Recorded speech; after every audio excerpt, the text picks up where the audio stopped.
ஓம் சாந்தி. 14/7/2025. இனிமையான குழந்தைகளே, பெரிய பெரிய இடங்களில் பெரிய பெரிய கடைகள் திறங்கள், சேவையை அதிகரிப்பதற்கான திட்டம் தீட்டுங்கள், மீட்டிங் போடுங்கள், சிந்தனை செய்யுங்கள். கேள்வி: ஸ்தூல அதிசயங்களை அனைவரும் அறிந்துள்ளார்கள். ஆனால் குழந்தைகளாகிய நீங்கள் மட்டுமே அறிந்துள்ள எல்லாவற்றையும் விட பெரிய அதிசயம் என்ன? பதில்: அனைவருக்கும் சத்கதி அளிக்கும் வள்ளலான தந்தை அவரே வந்து கற்பிக்கிறார் என்பது அனைத்தையும் விட பெரிய அதிசயமாகும். இந்த அதிசயமான விஷயத்தை கூறுவதற்காக நீங்கள் அவரவர் கடைகளை ஆடம்பரப்படுத்த வேண்டியுள்ளது. ஏனென்றால் மனிதர்கள் ஆடம்பரத்தை பார்த்துதான் வருகிறார்கள். எனவே எல்லாவற்றையும் விட நல்லதான மற்றும் பெரிய கடை தலைநகரத்தில் இருக்க வேண்டும். அப்பொழுது அனைவரும் வந்து புரிந்து கொள்வார்கள். பாடல்: இருந்தாலும் நீ இருக்கும் இடத்திலேயே. ஓம் சாந்தி. சிவபகவான் கூறுகிறார், ருத்ர பகவானுவாச் என்றும் அழைக்கப்படுகிறது. ஏனென்றால் சிவ மாலை என்று பாடப்படுவது இல்லை. எந்த மனிதர்கள் பக்தி மார்க்கத்தில் அதிகமாக உருட்டுகிறார்களோ அதற்கு ருத்ரமாலை என்று பெயர் வைக்கப்பட்டுள்ளது. விஷயம் ஒன்றே ஒன்றுதான். ஆனால் மிக சரியான விதத்தில் சிவபாபா கற்பிக்கிறார். அந்த பெயர்தான் இருக்க வேண்டும். ஆனால் ருத்ரமாலை என்ற பெயர் இருந்து வருகிறது. எனவே அதையும் புரிய வைக்க வேண்டியுள்ளது. சிவன் மற்றும் ருத்ரருக்கிடையே எந்த வித்தியாசமும் இல்லை. நாம் நல்ல முறையில் முயற்சி செய்து மாலையின் அருகில் வர வேண்டும் என்பது குழந்தைகளின் புத்தியில் உள்ளது. இந்த உதாரணம் கூட கூறப்படுகிறது. எப்படி குழந்தைகள் குறிக்கோள் வரைக்கும் சென்று பிறகு வந்து ஆசிரியருக்கு அருகில் நின்று விடுகிறார்கள். நாம் 84 பிறவிகளின் சக்கரத்தை சுற்றி வந்தோம் என்பதை குழந்தைகளாகிய நீங்கள் அறிந்துள்ளீர்கள். இப்பொழுது முதலில் அந்த மாலையில் கோர்க்கப்பட வேண்டும். அது மாணவர்களின் ஓட்டப்பந்தயம். இது ஆன்மீக ஓட்டப்பந்தயம். அந்த ஓட்டப்பந்தயத்தை நீங்கள் மேற்கொள்ள முடியாது. இதுவோ ஆத்மாக்களின் விஷயம். ஆத்மாவோ முதுமையானதாக, இளமையானதாக, சிறியதாக, பெரியதாக ஆவது இல்லை. ஆத்மா ஒன்றே ஒன்றுதான். ஆத்மாதான் தனது தந்தையை நினைவு செய்ய வேண்டி உள்ளது. இதில் எந்த ஒரு கடினமான விஷயமும் இல்லை. படிப்பில் தளர்ச்சி உடையவர்களாக இருந்தாலும் பரவாயில்லை. இதில் என்ன கடினம் உள்ளது? எதுவும் இல்லை. அனைத்து ஆத்மாக்களும் சகோதர சகோதரர்கள். அந்த ஓட்டத்தில் வாலிபர்கள் வேகமாக ஓடுவார்கள். இங்கோ அந்த விஷயம் கிடையாது. குழந்தைகளாகிய உங்களுடைய ஓட்டம் ருத்ரமாலையில் கோர்க்கப்படுவதானது ஆகும். ஆத்மாக்களாகிய நம்முடையது விருட்சம் உள்ளது என்பது புத்தியில் உள்ளது. அது சிவபாபாவினுடைய அனைத்து மனிதர்களின் மாலை. அப்படியின்றி 108 அல்லது 16,108 மாலைகள் மட்டுமே உள்ளது என்பது அல்ல.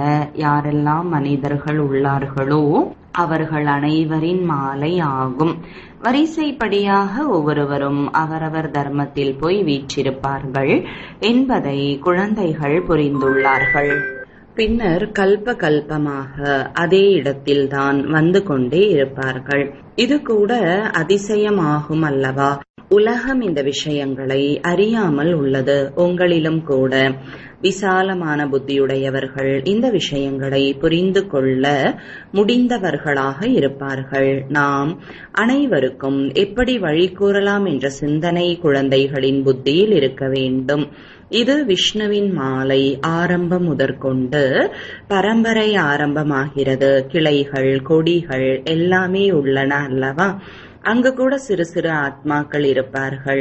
இங்கு மனிதர்கள், பிறகு அனைத்து ஆத்மாக்களும் மிக சரியாக அங்கு வந்து நிற்பார்கள். இது அதிசயமான விஷயங்கள். மனிதர்கள் இந்த ஸ்தூல அதிசயங்கள் அனைத்தையும் பார்க்கிறார்கள். ஆனால் அதுவோ ஒன்றுமே இல்லை. இது எவ்வளவு அதிசயமானது! அனைவரின் சத்கதி தாத்தா பரமபிதா பரமாத்மா வந்து கற்பிக்கிறார். கிருஷ்ணரை அனைவரின் சத்கதி தாத்தா என்று கூறுவார்களா என்ன? நீங்கள் இந்த அனைத்து கருத்துகளையும் தாரணை செய்ய வேண்டும். முக்கியமான விஷயமே கீதையின் பகவானினுடையது. இதன் மீது வெற்றியடைந்து விட்டீர்கள் என்றால் போதும். கீதைதான் அனைத்து சாஸ்திரங்களுக்கும் தாயாக சிரோன்மணியாக உள்ளது. அது பகவானால் கூறப்பட்டது. முதலில் இந்த முயற்சி செய்ய வேண்டும். தற்காலத்திலோ மிகவும் ஆடம்பரம் தேவை. எந்த கடையில் மிகவும் பகட்டாக இருக்கிறதோ அங்கு மனிதர்கள் அதிகமாக நுழைவார்கள். இங்கு நல்ல பொருட்கள் கிடைக்கும் என்று உணர்ந்திருப்பார்கள். இவ்வளவு பெரிய பெரிய சென்டர்கள் திறக்க வேண்டும் என்றால் 1 லட்சம் 2 லட்சம் பணம் கொடுக்க வேண்டி வரும். அப்பொழுதுதான் மனதிற்கு பிடித்த வீடு கிடைக்கும் என்று குழந்தைகள் பயப்படுகிறார்கள். ஒரே ஒரு ராயலான பெரிய கடை இருக்க வேண்டும். பெரிய கடைகள் பெரிய நகரங்களில் கட்டப்படுகின்றன. உங்களுடைய எல்லாவற்றையும் விட பெரிய கடை தலைநகரத்தில் உருவாக வேண்டும். எப்படி சேவை அதிகரிக்க முடியும் என்று குழந்தைகள் சிந்தனை செய்ய வேண்டும். பெரிய கடைகளாக திறந்தீர்கள் என்றால் பெரிய பெரிய மனிதர்கள் வருவார்கள். பெரிய மனிதர்கள் கூறும் செய்தி விரைவாக பரவுகிறது. முதலில் இந்த முயற்சி செய்ய வேண்டும். சேவைக்காக பெரியதிலும் பெரிய இடமாக எப்பேற்பட்ட இடத்தில் அமைக்க வேண்டும் என்றால் பெரிய மனிதர்கள் வந்து பார்த்து ஆச்சரியப்பட வேண்டும். மேலும் அங்கு புரிய வைப்பவர்கள் முதல் தரமானவர்களாக இருக்க வேண்டும். ஒருவேளை ஒரு பிகே கூட தவறாக புரிய வைத்தார் என்றால் அனைத்து பிகேக்களும் ஒருவேளை இப்படிதான் இருப்பார்களோ என்று நினைத்து விடுவார்கள். எனவே கடையில் விற்பனையாளர் நல்லவராக முதல் தரமானவராக இருக்க வேண்டும். இதுவும் தொழிலாகும் அல்லவா? குழந்தைகள் தைரியம் கொண்டால்தான் பாப் தாதா உதவுவார் என்று தந்தை கூறுகிறார். இந்த அழியக்கூடிய செல்வம் எதற்கும் பயன்படாதது. நாமோ நமது அழியாத சம்பாத்தியம் செய்ய வேண்டும். இதில் அநேகருக்கு நன்மை உண்டாகும். எப்படி இந்த பிரம்மா கூட செய்தார். பிறகு யாராவது பசியால் இறக்கிறார்களா என்ன? நீங்கள் கூட சாப்பிடுகிறீர்கள், இவரும் சாப்பிடுகிறார். இங்கு கிடைப்பது போல உணவுப் பொருட்கள் வேறு எங்கும் கிடைக்காது. இவை அனைத்தும் குழந்தைகளினுடையது ஆகும் அல்லவா?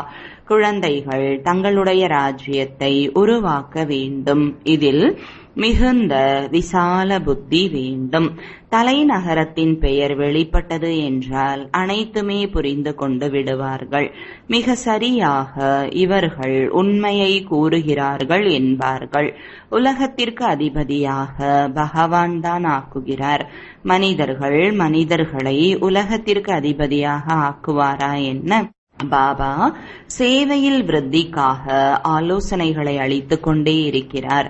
குழந்தைகளுக்கு பரந்த உள்ளம் இருந்தால்தான் சேவையில் விருத்தியாகும். எந்த காரியம் செய்தாலும் பரந்த உள்ளத்துடன் செய்யுங்கள். எந்த ஒரு சுபமான காரியத்தையும் தானாகவே முன்வந்து செய்வது மிகவும் நல்லது. சொல்லாமல் செய்பவர்கள் தேவதைகள், சொல்லி செய்பவர்கள் மனிதர்கள். சொல்லியும் செய்யவில்லை என்றால் பாபா வள்ளல் பாபா இதை செய் என்று யாருக்காவது கூறுவாரா என்ன? இந்த காரியத்திற்கு இவ்வளவு கொடுங்கள் என்று இல்லை. பெரிய பெரிய ராஜாக்களின் கை ஒரு பொழுதும் மூடியதாக இருக்காது என்று பாபா புரிய வைத்துள்ளார். அரசர்கள் எப்பொழுதுமே வள்ளலாக இருப்பார்கள். என்னவெல்லாம் செய்ய வேண்டும் என்று பாபா ஆலோசனை தருகிறார். மிகுந்த எச்சரிக்கையும் தேவை. மாயை மீது வெற்றியடைய வேண்டும். மிகவும் உயர்ந்த பதவி ஆகும். கடைசியில் ரிசல்ட் வெளிப்படும் பொழுது யார் அதிகமான மதிப்பெண்களுடன் தேர்ச்சி அடைகிறார்களோ அவர்களுக்கு மகிழ்ச்சியும் இருக்கும். கடைசியில் சாட்சாத்காரம் அனைவருக்கும் கிடைக்கும் அல்லவா? ஆனால் அந்த நேரத்தில் என்ன செய்ய முடியும்? பாக்கியத்தில் என்ன இருக்கிறதோ அதுவே கிடைக்கிறது. முயற்சியின் விஷயம் தனி. பரந்த புத்தி உடையவராக ஆகுங்கள் என்று தந்தை குழந்தைகளுக்கு புரிய வைக்கிறார். இப்பொழுது நீங்கள் தர்ம ஆத்மாக்களாக ஆகிறீர்கள். உலகத்தில் அநேக தர்ம ஆத்மாக்கள் வந்து சென்றுள்ளார்கள். அவர்களுக்கு பெயர் புகழ் ஏற்படுகிறது. குறிப்பிட்ட இவர் மிகவும் தர்ம ஆத்மாவாக இருந்தார். ஒரு சிலரோ அதிகமான பணத்தை சேர்த்து வைத்து திடீரென்று இறந்து விடுகிறார்கள். பிறகு ட்ரஸ்டியை நியமிக்கிறார்கள். ஒருவருடைய மகன் தகுதியற்றவராக இருந்துவிட்டால் பிறகு ட்ரஸ்டியை நியமிக்கிறார்கள். இந்த சமயம் பாவ ஆத்மாக்களின் உலகமாக இருக்கிறது. பெரிய பெரிய குருமார்கள் ஆகியோருக்கு தானம் செய்கிறார்கள். எப்படி காஷ்மீரின் மகாராஜா இருந்தார், ஆரிய சமாஜத்தினருக்கு கிடைக்க வேண்டும் என்று உயில் எழுதிவிட்டு சென்றார். அவர்களுடைய தர்மம் விருத்தி அடைய வேண்டும் என்பதற்காக இப்பொழுது நீங்கள் என்ன செய்ய வேண்டும்? எந்த தர்மத்தை முன்னேற்ற வேண்டும்? ஆதி சனாதன தேவி தேவதா தர்மம் ஆகும். இது கூட யாருக்கும் தெரியாது. இப்பொழுது நீங்கள் மீண்டும் ஸ்தாபனை செய்து கொண்டிருக்கிறீர்கள். பிரம்மா மூலமாக ஸ்தாபனை. இப்பொழுது குழந்தைகள் ஒருவரின் நினைவில் இருக்க வேண்டும்.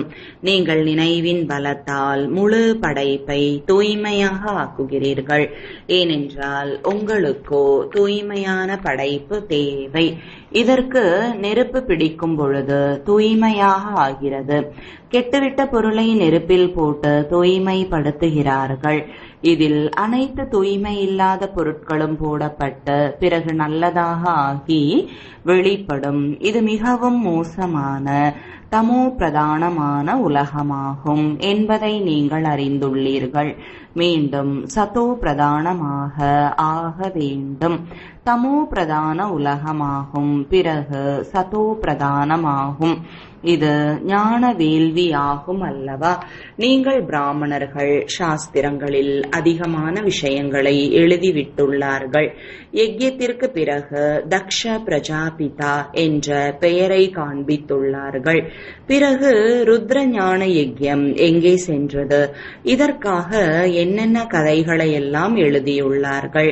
யஜ்யத்தின் வர்ணனை முறையாக இல்லை. தந்தைதான் வந்து அனைத்தையும் புரிய வைக்கிறார். இப்பொழுது குழந்தைகளாகிய நீங்கள் ஸ்ரீமத் படி ஞான வேள்வியை படைத்துள்ளீர்கள். இது ஞான வேள்வி ஆகும். மேலும் இது பின்னர் வித்யாலயமாக ஆகிவிடுகிறது. ஞானம் மற்றும் வேள்வி இரண்டு வார்த்தைகளும் தனித்தனியானது. யஜ்யத்தில் ஆஹூதி போட வேண்டும். ஞானக்கடலான தந்தைதான் யஜ்யத்தை உண்டாக்குகிறார். இது பெரிய உயர்ந்த யஜ்யம். இதில் முழு பழைய உலகம் அர்ப்பணமாக வேண்டியுள்ளது. எனவே குழந்தைகள் சேவையின் திட்டத்தை உருவாக்க வேண்டும். கிராமங்களுக்கு சென்று தாராளமாக சேவை செய்யுங்கள். உங்களிடம் அநேகர் இந்த ஞானத்தை ஏழைகளுக்கு கொடுக்க வேண்டும் என்று கூறுகிறார்கள். ஆலோசனை மட்டும் தருகிறார்கள். ஆனால் அவர்கள் எந்த வேலையையும் செய்வது இல்லை, சேவை செய்வது இல்லை. இவ்வாறு செய்யுங்கள் என்று மிகவும் நல்லது என ஆலோசனை மட்டும் கூறுகிறார்கள். ஆனால் எங்களுக்கு நேரமில்லை. ஞானம் மிக நன்றாக உள்ளது. அனைவருக்கும் இந்த ஞானம் கிடைக்க வேண்டும். தங்களை பெரிய மனிதர்கள் என்றும் உங்களை சிறியவர்கள் என்றும் நினைக்கிறார்கள். நீங்கள் மிகவும் எச்சரிக்கையுடன் இருக்க வேண்டும். அந்த படிப்புடன் கூடவே பிறகு இந்த படிப்பும் கிடைக்கிறது. படிப்பதால் உரையாடுவதற்கான அறிவு வந்து விடுகிறது. ஒழுக்கம் நடத்தை மிகவும் நன்றாக இருக்கும். படிக்காதவர்களோ முட்டாள்களைப் போல இருப்பார்கள். எப்படி பேச வேண்டும் என்ற அறிவு இல்லை. பெரிய மனிதர்களை எப்பொழுதும் நீங்கள் என்று கூறி அழைக்க வேண்டும். இங்கோ ஒரு சிலர் கணவனை கூட நீ என்று கூறுகிறார்கள். நீங்கள் என்ற வார்த்தை ராயலானது. பெரிய மனிதர்களை நீங்கள் என்றுதான் கூறுவார்கள். எனவே பாபா முதலில் அளிக்கும் ஆலோசனை, டெல்லி ஃபரிஸ்தான் ஸ்வர்க்கமாக இருந்தது. எனவே தில்லியை மீண்டும் ஃபரிஸ்தானாக ஆக்க வேண்டும். தில்லியில் அனைவருக்கும் செய்தி அளிக்க வேண்டும். மிக நன்றாக விளம்பரப்படுத்த வேண்டும். தலைப்புகளை கூட பாபா கூறிக்கொண்டே இருக்கிறார். தலைப்புகளின் லிஸ்டை தயாரியுங்கள், பின்னர் எழுதி கொண்டே செல்லுங்கள். உலகத்தில் எப்படி அமைதி நிலவ முடியும் என்பதை புரிந்து கொள்ளுங்கள். 21 பிறவிகளுக்கு நோயற்றவராக எப்படி ஆக முடியும் என்பதை புரிந்து கொள்ளுங்கள். இதுபோல மகிழ்ச்சியின் விஷயங்கள் எழுதப்பட்டிருக்க வேண்டும். 21 பிறவிகளுக்கு நோயற்றவர்களாக சத்யுகத்தில் இரட்டை கிரீடம் அணிந்தவர்களாக ஆகுங்கள். சத்தியுகம் என்ற வார்த்தையை அனைத்திலும் போடுங்கள். அழகழகான வார்த்தைகள் இருக்க வேண்டும். அப்பொழுது மனிதர்கள் பார்த்து மகிழ்ச்சி அடைவார்கள். வீட்டில் கூட இதுபோல போர்டு படங்கள் வைக்கப்பட வேண்டும். கூடவே சேவை செய்து கொண்டே இருங்கள். நாள் முழுவதும் தொழிலில் இருக்க வேண்டி இருக்குமா என்ன? மேலாக மேற்பார்வை மட்டும் செய்தால் போதுமானதாக இருக்கும். மீத வேலையை உதவி மேலாளர் செய்வார். ஒரு சில சேட் பரந்த உள்ளமுடையவர்களாக இருந்தார்கள் என்றால் உதவியாளருக்கு நல்ல ஊதியம் கொடுத்து அவருடைய இருக்கையில் அமர்த்தி விடுவார்கள். இது எல்லை இல்லாத சேவை. மற்ற அனைத்துமே எல்லைக்கு உட்பட்ட சேவை. இந்த எல்லை இல்லாத சேவையில் எவ்வளவு பரந்த புத்தி இருக்க வேண்டும். நாம் உலகத்தின் மீது வெற்றியடைகிறோம். காலன் மீது கூட நாம் வெற்றியடைந்து அமரராக ஆகிவிடுகிறோம். இதுபோல வார்த்தைகளை பார்த்தார்கள் என்றால் வருவார்கள் மற்றும் புரிந்து கொள்வதற்கு முயற்சி செய்வார்கள். அமர உலகத்திற்கு அதிபதியாக நீங்கள் எப்படி ஆக முடியும் என்பதை புரிந்து கொள்ளுங்கள். நிறைய தலைப்புகள் எடுத்து வர முடியும். நீங்கள் எவரையும் உலகத்திற்கு அதிபதியாக ஆக்க முடியும். அங்கு துக்கத்தின் பெயர் அடையாளம் இருப்பதில்லை. குழந்தைகளுக்கு எவ்வளவு மகிழ்ச்சி இருக்க வேண்டும். பாபா நம்மை மீண்டும் என்னவாக ஆக்க வந்துள்ளார். பழைய உலகத்திலிருந்து புதியதாக வேண்டி உள்ளது என்பதை குழந்தைகள் அறிந்துள்ளார்கள். மரணம் கூட முன்னால் நிற்கிறது.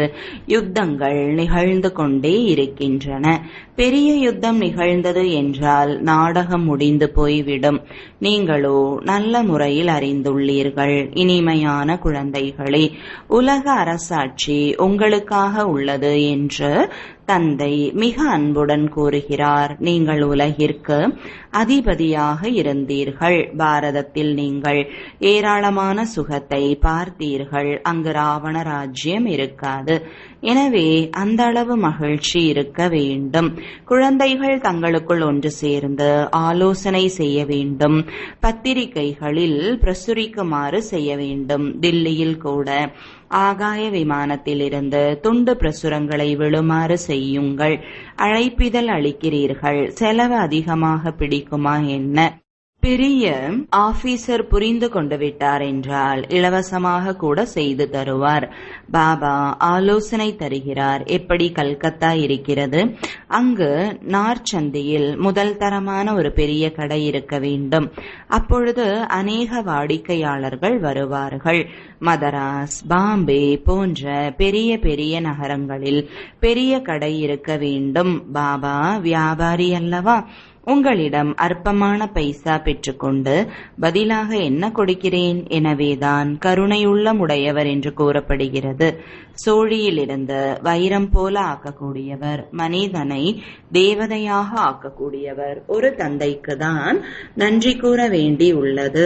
தந்தை இல்லாமல் இருந்திருந்தால் உங்களுக்கு என்ன மகிமை இருந்திருக்கும்? பகவான் நமக்கு கற்பிக்கிறார் என்ற பெருமிதம் குழந்தைகளாகிய உங்களுக்கு இருக்க வேண்டும். நரனிலிருந்து நாராயணர் ஆக வேண்டும் என்ற லட்சியம், நோக்கம் முன்னால் உள்ளது. முதலில் யாரெல்லாம் அவ்யபிசாரி பக்தியை ஆரம்பித்து இருந்தார்களோ அவர்களே உயர்ந்த பதவியை அடைவதற்கான முயற்சியை செய்வார்கள்.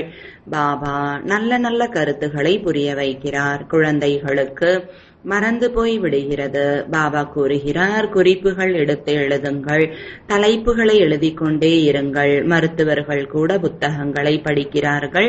நீங்கள் மாஸ்டர் ஆன்மீக சர்ஜன் ஆவீர்கள். ஆத்மாவிற்கு எப்படி இன்ஜெக்ஷன் போட வேண்டும் என்பதை பாபா உங்களுக்கு கற்பிக்கிறார். இது ஞான ஊசி. இதில் ஊசி எதுவும் இல்லை. பாபா அழிவற்ற மருத்துவர் ஆத்மாக்களுக்கு கற்பிக்கிறார். அதே ஆத்மாக்கள் தூய்மையற்றவராக ஆகியுள்ளார்கள். இது மிகவும் சுலபம். தந்தை நம்மை உலகிற்கு அதிபதியாக ஆக்குகிறார். அவரை நம்மால் நினைவு செய்ய முடியாதா? மாயையின் எதிர்ப்பு அதிகமாக உள்ளது. எனவே பாபா கூறுகிறார், சார்ட் வையுங்கள் மற்றும் சேவைக்கான சிந்தனை செய்யுங்கள். அப்பொழுது மிகுந்த மகிழ்ச்சி இருக்கும். எவ்வளவுதான் நன்றாக முரளி வகுப்பு எடுக்கிறார்கள் என்றாலும் கூட நினைவு இல்லை. தந்தையிடம் உண்மையாக இருப்பது கடினமாக உள்ளது. நாங்கள் மிகவும் கூர்மையாக இருக்கிறோம் என்று நினைக்கிறார்கள் என்றால் பாபாவை நினைவு செய்து சார்ட் அனுப்ப வேண்டும். அப்பொழுது பாபா புரிந்து கொள்வார் எந்த அளவிற்கு உண்மை உள்ளது அல்லது பொய்யா. நல்லது, குழந்தைகள் அழியாத ஞான ரத்தினங்களின் விற்பனையாளர் ஆக வேண்டும் என்பதை குழந்தைகளுக்கு புரிய வைக்கிறார். நல்லது, இனிமையிலும் இனிமையான காணாமல் போய் கண்டெடுக்கப்பட்ட குழந்தைகளுக்கு தாயும் தந்தையுமான பாப் தாதாவின் அன்பு நினைவுகள் மற்றும் காலை வணக்கங்கள். ஆன்மீக குழந்தைகளுக்கு ஆன்மீக தந்தையின் வணக்கங்கள். ஆன்மீக தந்தைக்கு ஆன்மீக குழந்தைகளின் அன்பு நினைவுகளும் வணக்கங்களும். தாரணைக்கான முக்கிய சாரம். முதலாவது, குறிக்கோளை முன்னால் வைத்து பெருமிதத்துடன் இருக்க வேண்டும். மாஸ்டர் ஆன்மீக மருத்துவராகி அனைவருக்கும் ஞான இன்ஜெக்ஷன் போட வேண்டும். சேவையின் கூடவே நினைவின் சார்ட் வைக்க வேண்டும்.